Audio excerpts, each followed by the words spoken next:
ഭാരതത്തിൽ ഒരു പാശ്ചാത്യ വനിത വന്ന് ഇന്ത്യയിലെ സ്ത്രീകളെ മുഴുവൻ വിലയിരുത്തിക്കൊണ്ട് ഒരു ഗ്രന്ഥം രചിക്കുകയുണ്ടായി, മദർ ഇന്ത്യ എന്ന പേരിൽ. ആ ഗ്രന്ഥത്തിലെ ഉള്ളടക്കം മഹാകവി ഉള്ളൂർ അദ്ദേഹത്തിൻ്റെ ചിത്രശാല എന്ന കൃതിയുടെ ആമുഖമായിട്ട് ഉദ്ധരിച്ചു ചേർത്തിട്ടുണ്ട്.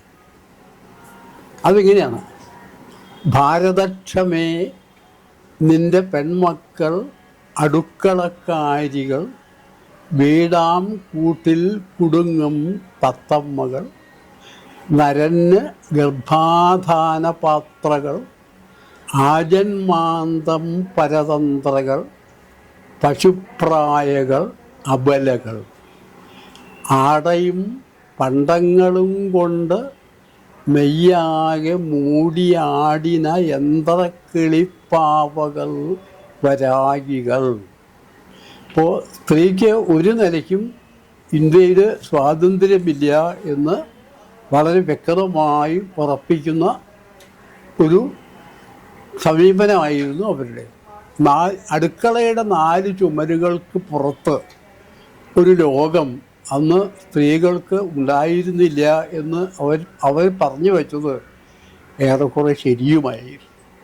തുല്യരാണ് എന്ന മാനസിക ഭാവത്തോടു കൂടി 2 പേർക്കും ജീവിക്കാവുന്ന ഒരു സ്ഥിതി ഇപ്പോഴും സംജാതമായിട്ടുണ്ടോ എന്ന് സംശയമാണ്.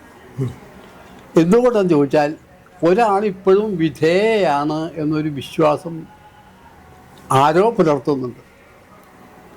ആരോ എന്നേ ഞാൻ പറയുന്നുള്ളൂ, ആരോ പുലർത്തുന്നുണ്ട് ഒരാൾ വിധേയയാണ്.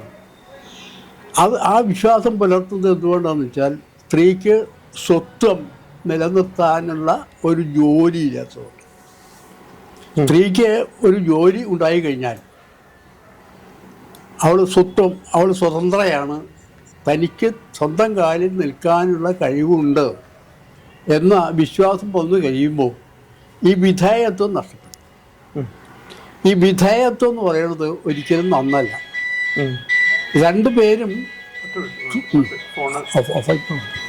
രണ്ടുപേരും തുല്യരാണ് എന്നാവാമെന്നല്ലാതെ വിധേയത്വം ഒരിക്കലും നല്ലതല്ല. ഒരാൾ കൽപ്പിക്കുക, വേറൊരാൾ അനുസരിക്കുക എന്ന രീതിയിൽ കുടുംബ ബന്ധങ്ങൾ വളരുന്നത് ഒരിക്കലും നന്നല്ല.